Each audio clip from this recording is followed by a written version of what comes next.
Hello, and thank you for joining us this afternoon. We will begin shortly. We're just waiting for all attendees to make their way into the Zoom event. In the meantime, we will be really interested in hearing about who we have on this webinar and which sort of areas and disciplines you're all from. So although not a very scientific approach, we would love it if you could introduce yourself and your discipline or area in the chat.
So for those that have just joined, we're going to begin shortly. We're just waiting for all attendees to make their way into the Zoom event. So just a couple minutes and we'll get going.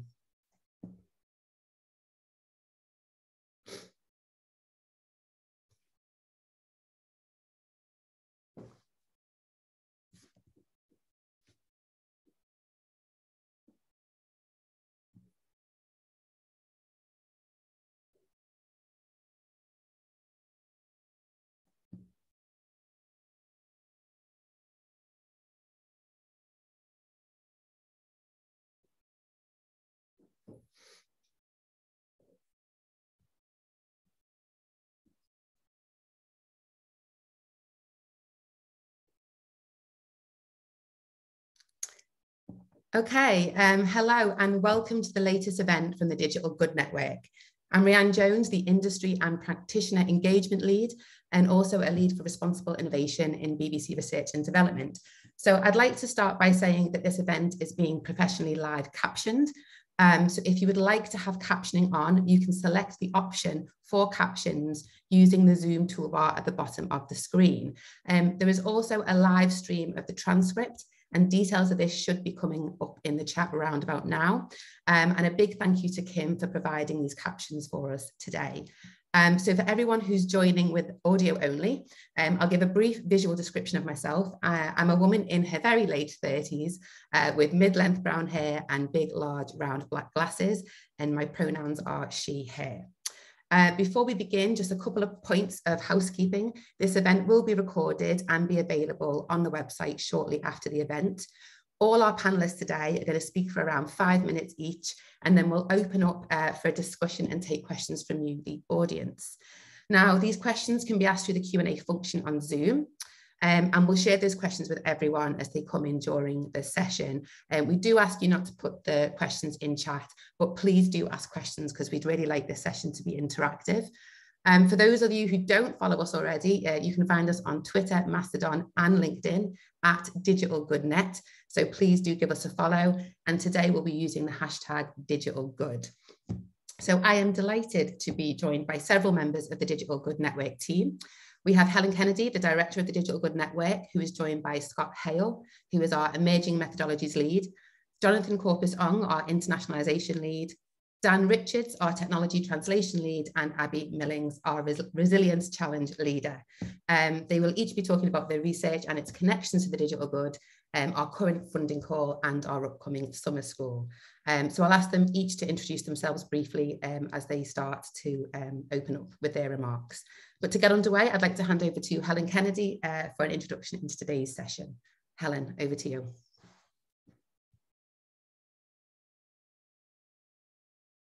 Thank you very much, Ria, and hello everyone. Delighted to have a big audience here joining our webinar today and the other webinars this week. As Ria said, I'm Helen Kennedy. I'm the director of the Digital Good Network. My pronouns are she and her. I'm a white woman, advanced career stage. We're also wearing big round glasses, as Ria also described herself. So I am going to speak for a couple of minutes introducing the Digital Good Network before handing over to colleagues who come into the Digital Good Network from really quite diverse disciplines. And this interdisciplinarity is a core thing that we want to communicate to you about what we're doing today. So the Digital Good Network is funded by the ESRC. It's a network plus. So it's our job to build a research community, to build a network. We're not here as a core team, many of whom are represented today, to solely do research ourselves, although we will do a strand of digital good research. We are here to build an interdisciplinary research community focused on the question, what should a good digital society look like and how do we get there? And we've chosen this focus because we recognize that even the best intended or best intentioned technologies can end up doing harms. So we use examples like dating apps, which intend to enable romantic connections, but can be used to harass and surveil, or social media content moderation, which intends also to reduce harm, but can deny people or users, platform users, access to communities of support. So the fact is that digital technologies are not always good for people, good for societies, good for communities. And we focus on what I think is like an apparently simple, but actually really deceptively complex question. What is good? And we hope in doing so to sort of bring around the table into conversation people that perhaps prefer to use justice and rights as frameworks for thinking about this kind of digital society that we would like to live in. We hope to bring around the table people from all sorts of disciplines. I see design and computing as solutions-oriented disciplines that social sciences need to engage with, because sometimes the social sciences can kind of identify a problem, but may not find it so easy to kind of think about how to build a solution. And we want to bring people from core sectors around the table as well. So policy, industry, as Ria said, that's her role to connect us to industry, publics, communities, and civil society. And you can see these things kind of listed in the slide that is in front of you now. And we'll do these things by hosting webinars and other events. We will fund research, so we redistribute some of the funding that we've secured through 4 annual calls. We'll say a bit more about that later today. We'll also fund internships and fellowships. That's coming a bit later in the year. We'll also run summer schools for PhD students. We'll say a bit more about that later today, and provide other kinds of training. So that gives you a little glimpse of what we're doing. And what I'm going to do now is hand over to the other Digital Good Network management team members who are on this panel, who are going to link their research and their disciplinary perspective to this concept of the digital good. Am I right in handing over to Scott? Are you next, Scott? I believe I am, yeah. Thanks, Helen. Great to be here. Great to see everyone here. It's just fantastic to have this group together. And yeah, my name's Scott Hale. I use he, him, although I answer to pretty much anything. I don't know, I'm 197 centimeters and have a little bit of hair still left that's brown. But anyway, let's move on and say I'm an associate professor and senior research fellow at the University of Oxford in the Oxford Internet Institute. Alongside that, I spend part of my time collaborating with Medan, a nonprofit in the US, building software for fact-checking and community organizations. I'm also a fellow at the Alan Turing Institute. And overall, my research has generally been about how do we increase equitable access to quality information online. Early on, I looked a lot at language barriers. How does content move across languages, and what's the role that bilingual speakers play? Or what gets attention? How does collective action work online as people organize for petitions or protests? And how does some content really become viral, while lots of content, most content, in fact, goes absolutely nowhere? And probably for the last at least 4 or 5 or so years, I've been doing a lot of work on online harms, hate speech, and misinformation in particular. I see the Digital Good Network as an opportunity to sort of flip that around a little bit, right? Rather than saying, hate speech and misinformation and these other things and harassing and whatever are the bad, how do we actually start to take that step back and think, well, what is the good? What do we really want out of our online platforms, our online interactions? And what can we both perhaps normatively, but also empirically, what can we say about what is working and where future directions might be? It was great to see in the chat that we have so many people international as well, because I think there's a lot that we can learn by taking an international perspective. I'm thinking about platforms like GovZero in the UK, sorry, in Taiwan, GovZero, that actually have promotion algorithms that promote conversations that have consensus, right? How does that change the online interactions versus the sort of typical things we're used to on Twitter or Facebook, whatever, where they just reinforce what's popular? I think, for colleagues in the UK, things like the Birdwatch or Community Notes on Twitter, those data sets are actually blocked in the UK. But if you have colleagues in the US, and I've seen that we have some here in attendance, there are open data sets that you can download from the US, from US IP addresses at least. And that I think there's going to be great opportunities for collaboration, for those international perspectives, et cetera. My role within the network is as the Emerging Methodologies Coordinator. So I'm a computer scientist by training. I do a lot of multilingual natural language processing, machine learning. But really my goal here is just to help teams think about additional data sources, additional methods, ways different things might fit together. You absolutely don't have to use social media data or machine learning or any of that.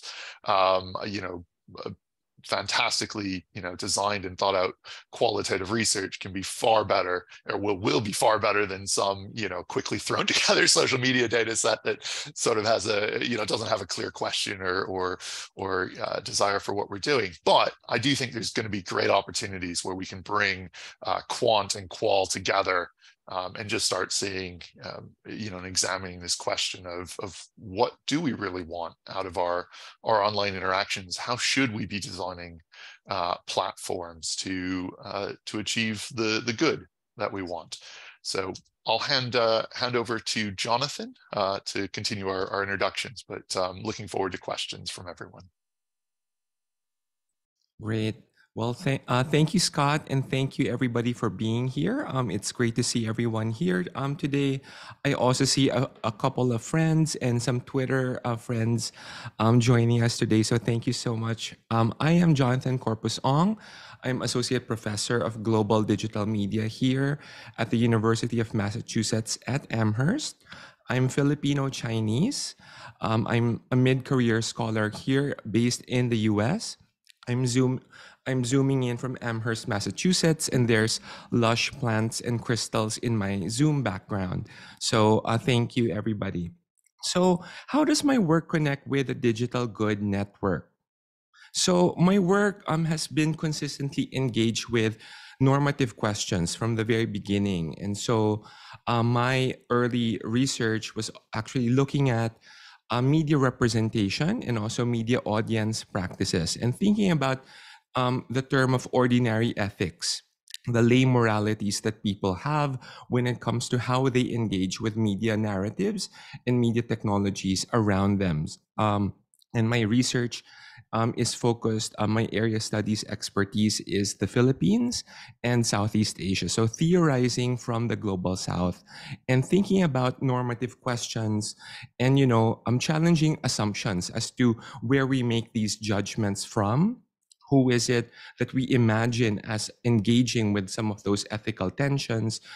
Is it this a person situated from a position of privilege in the West, or is it a person situated in the global South? So I think it's about that kind of understanding and that assumption, that starting point of who is it who's engaged with ethical tensions in the context of everyday life. And that was my PhD thesis, published as The Poverty of Television, my first monograph. My first ESRC funded project was actually collaborative. It was done together with Mirka Madianu, who's based in Goldsmiths, and our work was looking at humanitarian technologies. This was around 2014 to 2016. We were looking at digital ethics in the context of humanitarian organizations, those who want to introduce innovations in disaster contexts. So when Helen was talking about well-intentioned people and who apply various kinds of technological-based interventions for the good, to help people in crisis, to help people rebuild their lives after crisis and catastrophe, we were examining ethical tensions of translation. So the person who is designing programs and policies based in humanitarian headquarters in London and New York, how does that get translated down to the program manager in the Philippines, in Manila, the national headquarters, who are incentivized to roll out their projects following certain log frames, following certain objectives? And then how does that further get translated down to the actual disaster zone? So we did ethnographic research in Tacloban, examining and exploring the new kinds of opportunities for new digital work and tech focused work within the disaster zone, while they themselves as tech workers were recovering from disaster. Their houses were also affected by the typhoon. This was Typhoon Haiyan in the Philippines, the strongest ever typhoon that hit landfall. This was in 2016. So the concept that I engage with in that work is about voice. So thinking about how digital technologies, we invest so much promise in them for new forms of participation, for calling out people in power to seek accountability. But does certain new innovations, do they entrench those existing structures of voice? Do they facilitate listening as well? What kinds of new conversation and dialogues are permitted?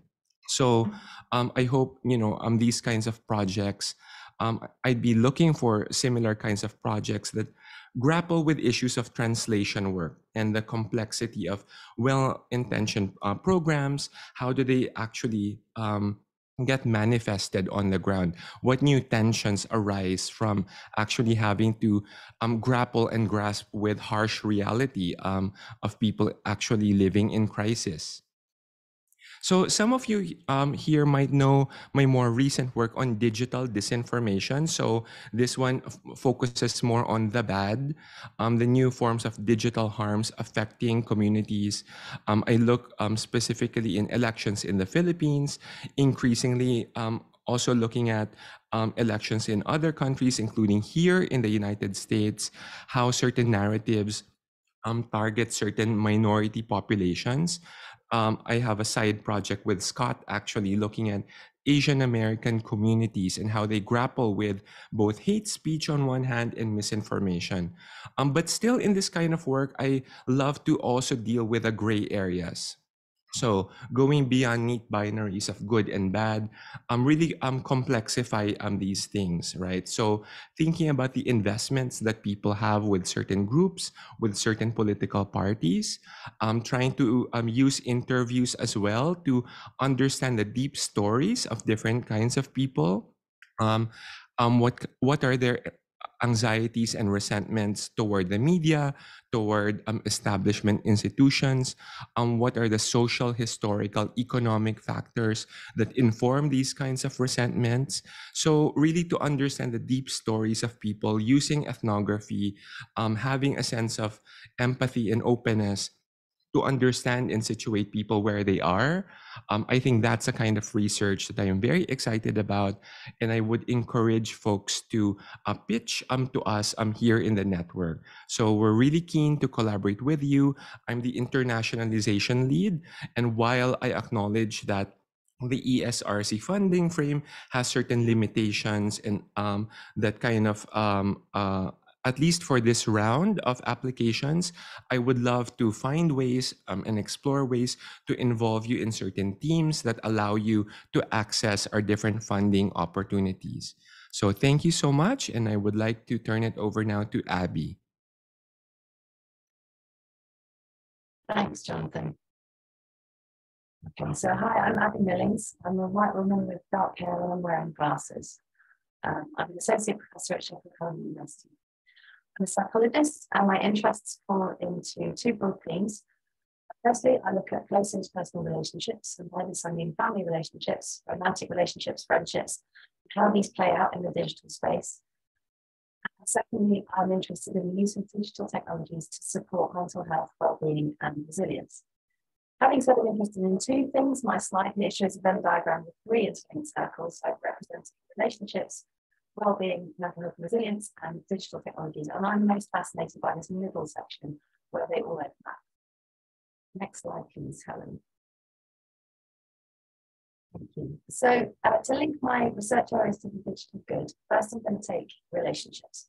I'm interested in what makes our close relationships work well, what makes them fall apart, what impact they have on us in both cases. I want to know how the ubiquitous use of digital tech affects relationships with good as well. So psychologists have been exploring the negative impacts on relationships of the failures to provide undivided in-the-moment attention to our partners or children because they're too busy gazing at our smartphones, a phenomenon known as fobbing. Psychologists have also begun to tease out whether that's actual or perceived levels of fobbing that's important, and by that I mean whether it's the actual amount of time that our partner in my presence spends on his phone instead of engaging with me, or whether it's just the amount of time that I think he does, which might be very different. What we have no idea about is whether there is some kind of optimal level or mode of smartphone use that actually supports relationship health. So, for example, does the connectivity afforded by digital amplify relationship strengths?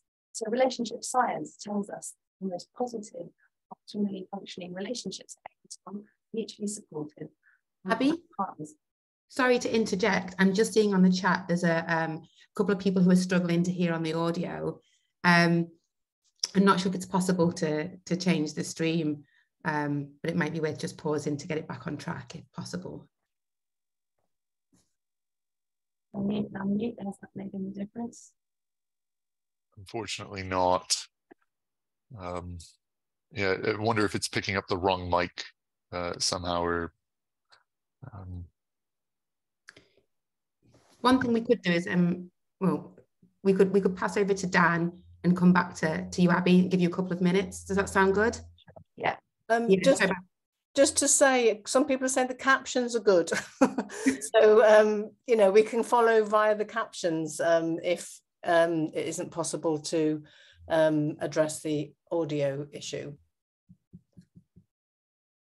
So should we go to Dan and then come back to Abby and do captions if the sound isn't improved? That sounds like a plan.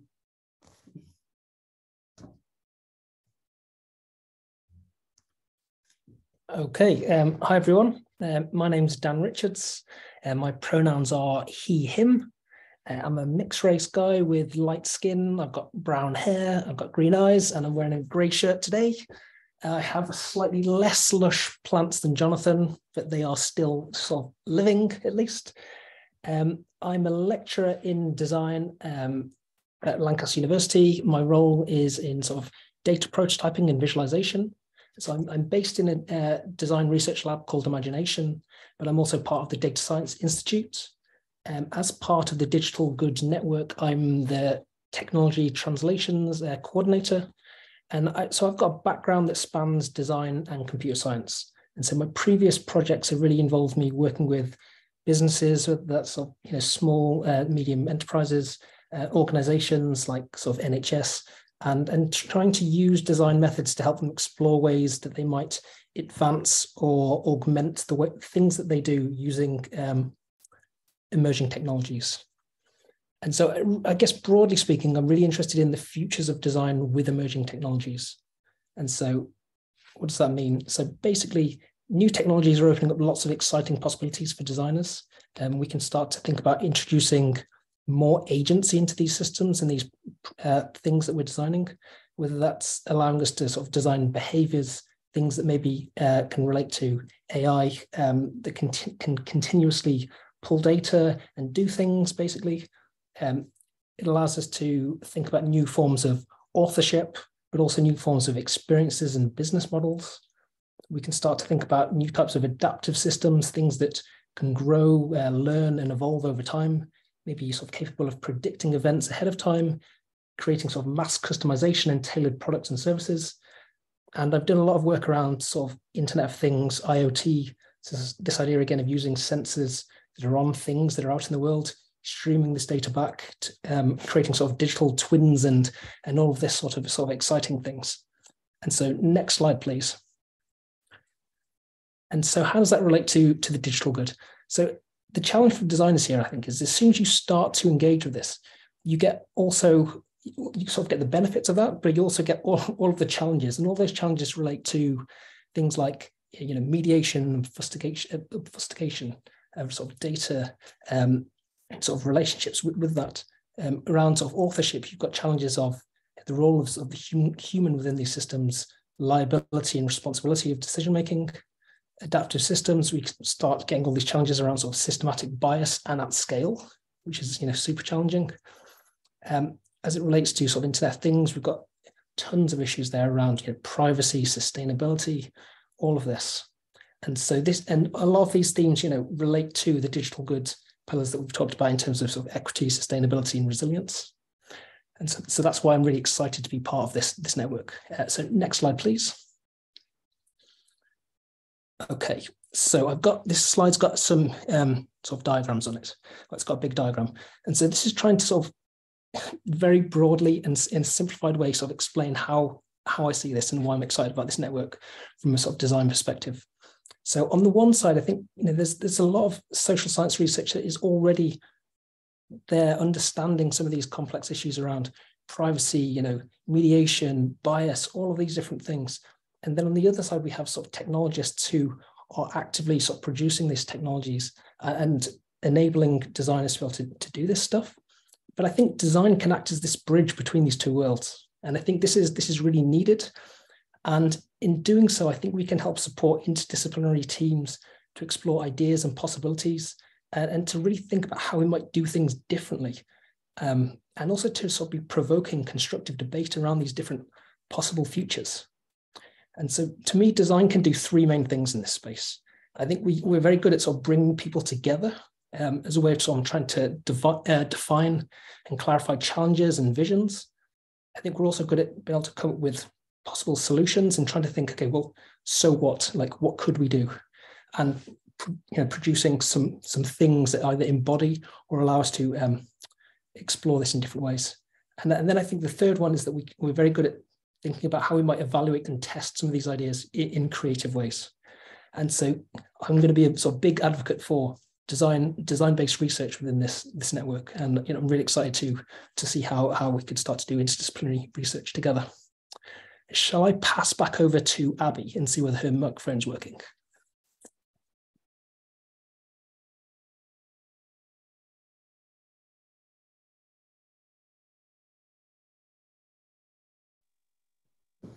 Perfect. Yeah, let's see if it works, Abby. Can you hear me now? Yes, much better. Okay. I'm not sure where to go from because I don't know what you heard before. Abby, if you just want to start again from the beginning, I think that would be great.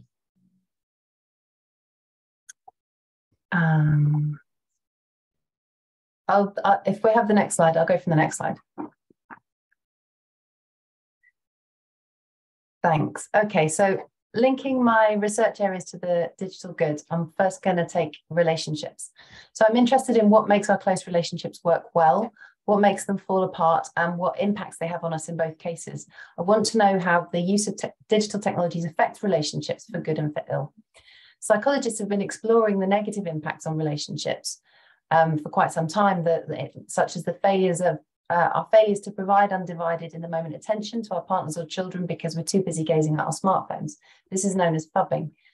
So psychologists have begun to tease out whether it's actual or perceived levels of phubbing that's important. So is it actually the amount of time in my presence that my partner has his face in his phone, or is it just the amount that I think he does? Because they might be really different.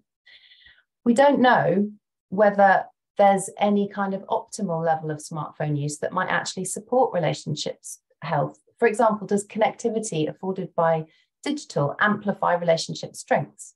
So relationship science tells us that the most positive, optimally functional relationships are equitable, mutually supportive, and that partners are responsive and sensitive to each other's needs. But people differ in their capacity to provide that due to all kinds of previous experiences, personality traits, other characteristics. So does the distanced connectivity afforded to us by phones enable those who have preferences for relating differently to do so in a way that's more positively received? I'm also interested in relationship trajectories. So we know that a large proportion of romantic relationships are initiated via digital means, but what does that mean for how those relationships develop? Are they different from those formed in the real world? And does relationship commitment develop at a different pace or via a different route? Is intimacy more fast-paced? How can we, as potential architects for the digital good, support the development of healthy relationships, which in turn supports people's well-being and resilience? And I'm not making that link lightly. There's a huge, huge literature on the importance of our close relationships for health and well-being and our ability to cope with the challenges of daily life. So resilience, essentially. Thinking more about well-being and resilience outside of relationships, how can digital technologies be used to support them? There's a large body of literature around the use of specifically targeted interventions designed by psychologists and delivered using digital tech, such as apps.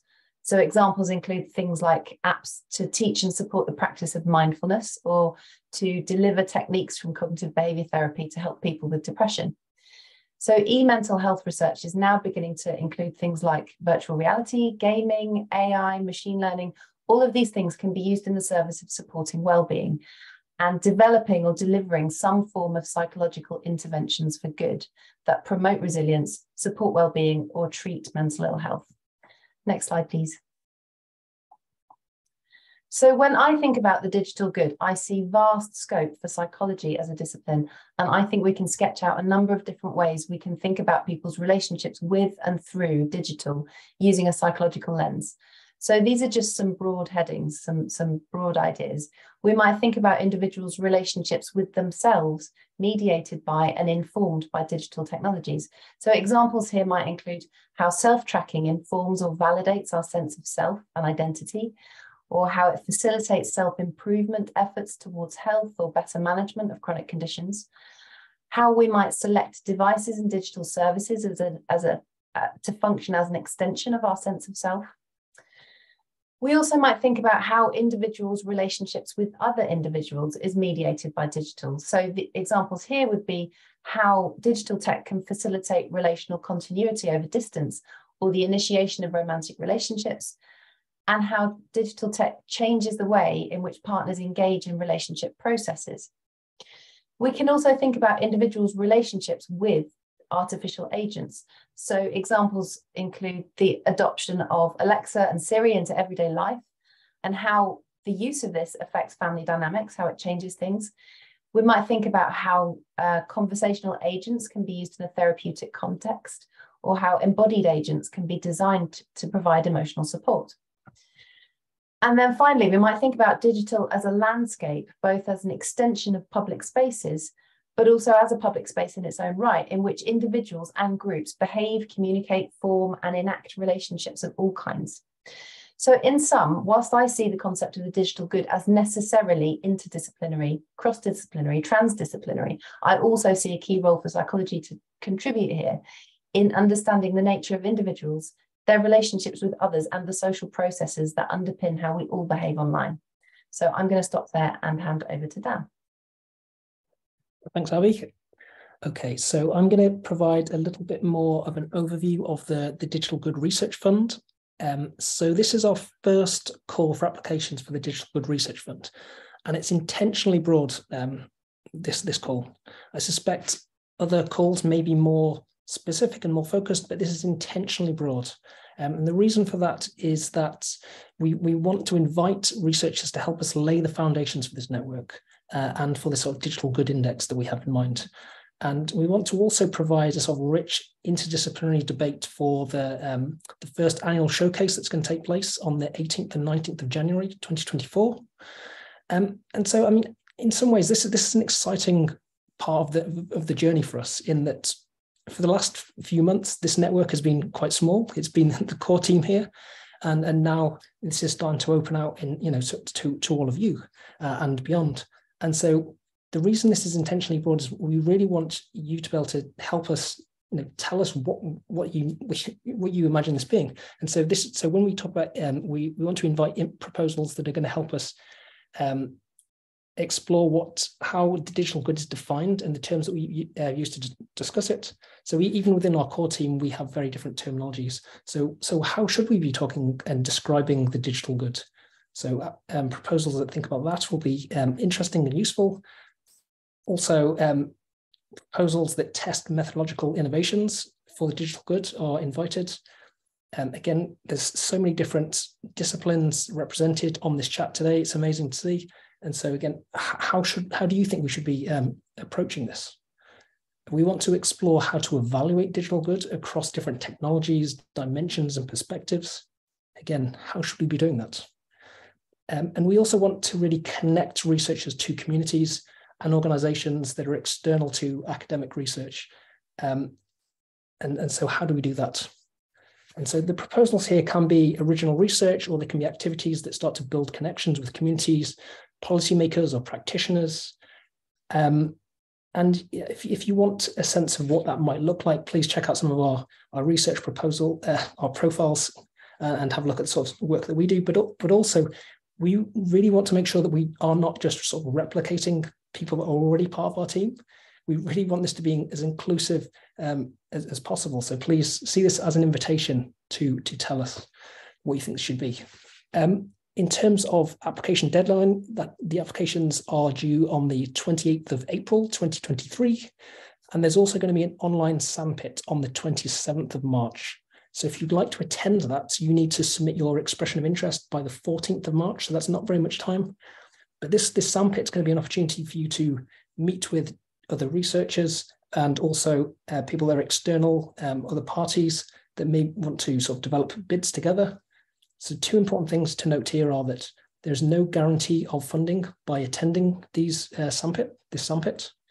And at the same time, it is not essential that you attend this sandpit in order to be able to be eligible for the funding.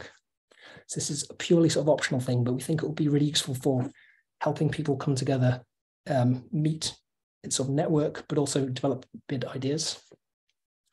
In terms of the funding itself, we've got between £200,000 and £400,000, which we are going to be distributing. And we want to fund projects that are in the range of sort of £20,000 to £50,000 at sort of 80% FEC, or full economic costing. And so this is, a fairly sort of common thing within sort of university institutions. So it's probably worth having a look at what that means if you're not sure what that means. Also, the website has a lot more information about that, but also how we're actually going to assess the applications and talking about what we're looking for. In terms of eligibility, the principal applicant, the PI for this project needs to be based at a UK research organisation that's eligible for ESRC funding. But there's lots of opportunities for co-investigators to be sort of, international co-investigators, but also businesses, policymakers, civil society. So I'm so sorry, I'm not sure if you can hear that. There's some dogs are going crazy next door. So I hope you can't hear that. And there's co-investigators can also be sort of eligible public sectors and sort of research establishments. So two of the things to keep in mind here is that we really want to make sure that these funds are able to support early career researchers, and early career by definitions of the ESRC, which broadly means within 8 years of getting your PhD or within 6 years of your first academic post. And there's a few more things there as well, which you can look at on the links in the website. We also want to make sure that the teams are interdisciplinary. We really think that the teams, we need interdisciplinary teams in order to make progress on the sort of digital good research as we've set out in our sort of policy and agenda. So please look at all of that as well. And I'll just finally talk a little bit about the timeline. So as I said, the application deadline is the 28th of April. Decisions will be communicated to applicants by the 20th of June, and the awards are to start from August 2023 for up to 10 months. And we will expect that people that are funded will also be able to attend and present work at the showcase event, which will be in January, the 18th and 19th, 2024. So I'm going to pass over to Helen to tell you a little bit more about the summer school. Thank you very much, Dan. I'm sure that our fantastic professional services colleagues are putting links to the URLs on our website that cover the things that Dan has just talked about. And thank you to everyone for, I think, showing really well how different disciplines and methodologies and orientations and concerns can link to this sort of big question of what should a good digital society look like. I'm just going to take a little bit of time to let you know about another opportunity that is launched this week, and that is for PhD researchers to apply to attend a fully funded 2-day summer school in Sheffield on the 22nd and 23rd of June. In future years, the summer school will be longer. It will be 4 to 5 days. But in this, our first year, while we are setting things up, we opted for a shorter time frame. So for this year, people who are PhD students in the UK in their second year or above can apply. In future years, we'll open it up to international PhD students. But again, for manageability reasons, we are limiting it to UK-based PhD students this year. And the deadline for applying is the 24th of March. And if you go to the opportunities section of our website and click on summer school, you'll find out more information. We have a fantastic keynote speaker, Lukas Schultz from the University of Manchester, who's going to be talking about his research and how it links into the concepts of the digital good. We'll have a session on public engagement, and we'll have other sessions as well. We'll also launch the call for the internships at the summer school in the morning. So the internships are also targeted at PhD researchers. They're only for PhD researchers. So we'll provide more information about that at that event. I think I will end it there. So we've got time for Q&A. So please remember to put your questions in the Q&A function, not in the chat. We're not moderating the chat. So yeah, I'm going to hand back to Ria now. Yeah, just a big thank you again to all our speakers. I think they do really give a sense of the interdisciplinarity that we're looking for. So we have some time for questions. If you haven't already, do pop them in the chat, but we do have some coming in already. So I think the first one I'm going to turn to is a question around whether the fund is open to non-academics. And if you're a non-academic institution, how do you get involved? Anyone want to take that? I can take that. I mean, yeah, I think, you know, collaborations between practitioners, NGOs, government, and academics is really important. It's going to really help us think about the digital good. So I think, as was alluded to, we need to have the PI, the primary investigator, at an institution that can receive UKRI funding. So in this case, basically an academic institution, but it'd be fantastic to have collaborations, right? So if there's a PI at an academic institution and they want to partner with an industry or NGO entity, that was within scope. Fantastic. We also have another question. It's partly been answered in the Q&A, but could we say a bit more about the sandpit, what it is, and what will it involve, and would it be an opportunity to sort of find collaborators and partners? So anyone want to engage with that question? We'll go to Dan. Dan? Yeah, so the sandpit's going to be an online event. There'll be researchers in that event. There'll also be people from businesses, different organizations, and it's an opportunity to come together, discuss your interests, possible ideas for projects, and see whether there is scope for you to develop a bid together. So I think you can sort of see it as a bit of a mixer in some ways. We're trying to get people who maybe don't have connections in the same room so they can talk to each other and see whether there's something that they could do within the scope of the Digital Good Research Fund. Excellent. We've got a couple of questions coming in around the call for projects. So I'm going to group them together. So questions around what type of projects we're looking for, whether there's any sort of criteria applicants should be thinking about, does the proposed team need to be interdisciplinary and across more than one academic institution, or is one institution acceptable? So those sorts of questions. Anyone want to pick this up? Helen? Yeah, I'll have a go. Tell me if I haven't answered them all. Interdisciplinarity does not have to cross institutions. It's okay if the diverse disciplines are represented from within one institution. I'm sort of reading them, Maria, these kind of logistics ones. So tell me if I'm not addressing the right ones. There's a question about whether someone on a fixed term research contract is eligible to apply. Yes, you are eligible to apply. It depends on whether your institution is willing to support you. So your institution needs to provide a letter of support saying that they're willing to continue your contract for the length of time that it would need to be continued for you to carry out the research. There's a question about how do you prove your upgraded status as a PhD student. You're asked to provide statements of support from your department, which would indicate that either from a supervisor or a PhD director or a head of department, whoever you're able to get that statement from. Must you provide a budget breakdown? Yes, we do ask you to break down the budget. If you look online, you can already download the application form that does ask for a budget breakdown. And yes, it would be things like research costs, if you're covering the costs of anyone's time, any kind of travel costs.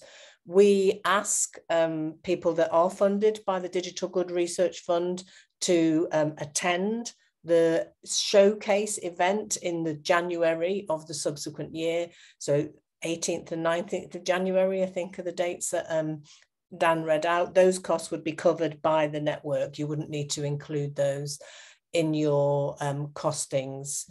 I think there was someone said, can we say a bit more about the internships and fellowship scheme? Shall I do that, Ria, or shall I stop? Shall we go somewhere else?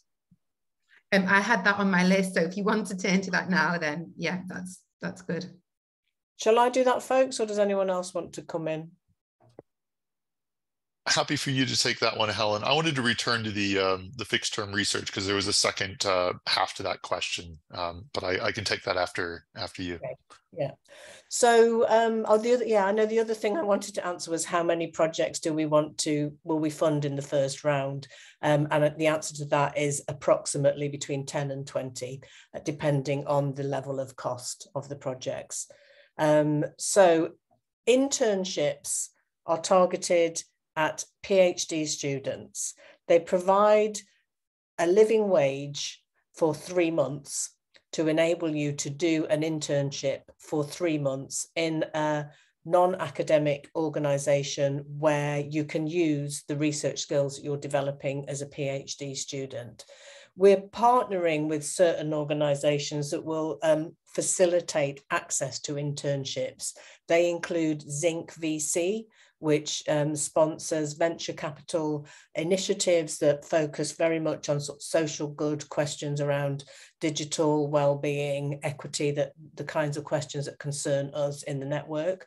BBC, represented by Ria here, who have got really great structures in place for hosting interns.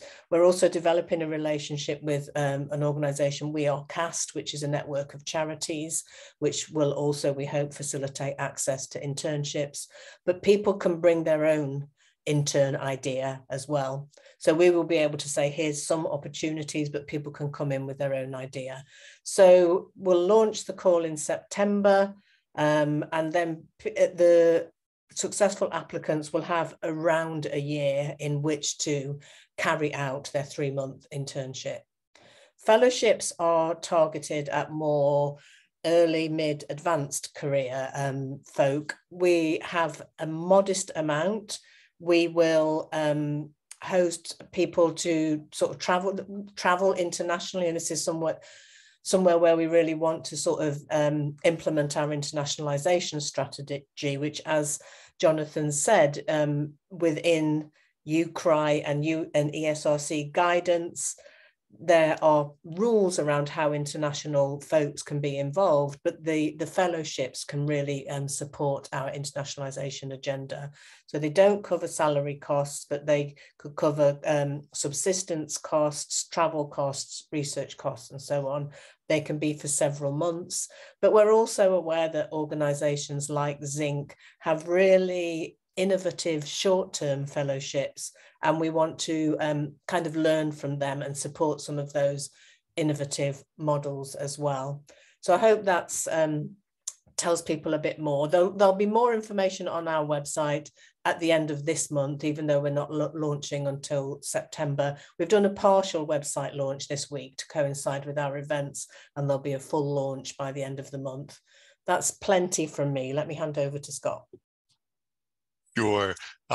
We also have one of our colleagues in the management of the team DMing me to say that on my previous answer to Kim about industry collaborations as well, to say come along to the Sandpit event, because of course that will be a great way to meet others and and for just teams to meet in general and those collaborations to form. So I'll put in the plug for the Sandpit there.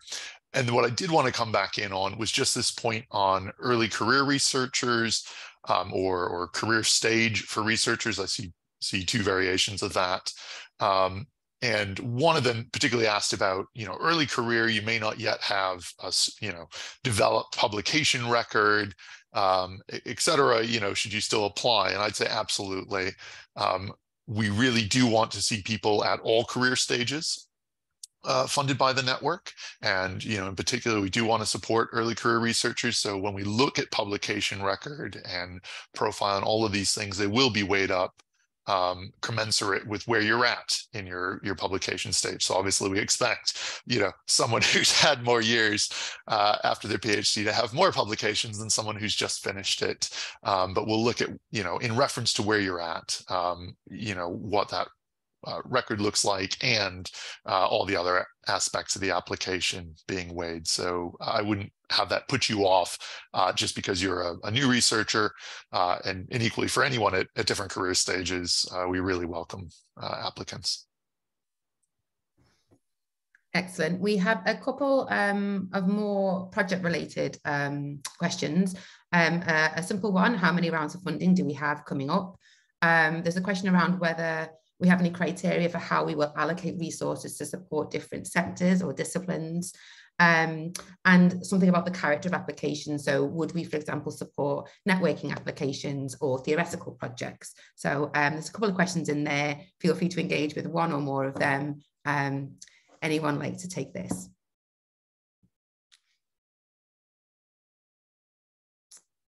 I'm gonna turn, how about Dan? Do you want to kick us off with some initial thoughts and then the others can come in? Sorry, can you just point me to the question again? There was a couple in there. One, how many rounds of funding do we have? Okay. And whether we have any criteria for how we might allocate resources across different sectors or disciplines. Okay, so there's going to be, I think I'm right in saying there's going to be 4 annual calls for this year's, and they may be slightly, we may fund slightly more projects or slightly less in each year. They might be slightly different. How we're going, we want to make sure that we are funding different types of research. We don't want to fund all the same types of projects, and we want to make sure there's a sort of diversity there. I think maybe there's lots of information on the website itself about how we're going to assess applications, and I think that probably speaks to a lot of the to that second question. How have I done, Jonathan? Yeah. I can also add to that. So I encourage everyone to check out our website and also go through our list of 3 societal challenges. And they're listed right now and they're framed under very broad topics. And so we're looking to fund projects that engage specifically each of these, but some of your projects might be engaging more than one of these frames. One is equity. How can we make sure digital technologies contribute towards a more equitable society? Another one is on sustainability. How can we make the digital future more sustainable? And third is resilience. How can the digital world be shaped to ensure that technologies enhance our well-being in the face of various crises? So we imagine various projects to be interfacing, and under each of these umbrellas, it's a collaborative approach in terms of deliberating and selecting each of these projects. I personally can imagine, some projects which are very much philosophical in nature, thinking through definitions, thinking through, is there a way to quantify properly digital good? What are the risks of quantifying or coming up with an index? And so it's a more kind of theoretical, experimental way of thinking through these questions, while we also encourage folks to do very practical, community-centered, participatory forms of research. One of the questions in the application is, which communities do you engage with? Which communities do you center? That would find your work meaningful, right? So thinking about the diverse ways in which you think about impact as to who might actually use the kinds of project insights that you will be delivering and advancing in your project. So it will really depend on the diverse kinds of contributions. And so that's why we're intentionally reaching out to various communities across disciplines and inviting folks from different backgrounds. That's great. Thank you, Jonathan. I think we probably have time for one last question and a very short answer, which picks up on your last point, which is how are we as a network thinking about and defining interdisciplinarity? So maybe we could just conclude on a couple of reflections there. Helen? Yeah, I'm happy to come in there. And I noticed there's a question like, would it be okay to have psychologists from different traditions? Does that count as interdisciplinarity?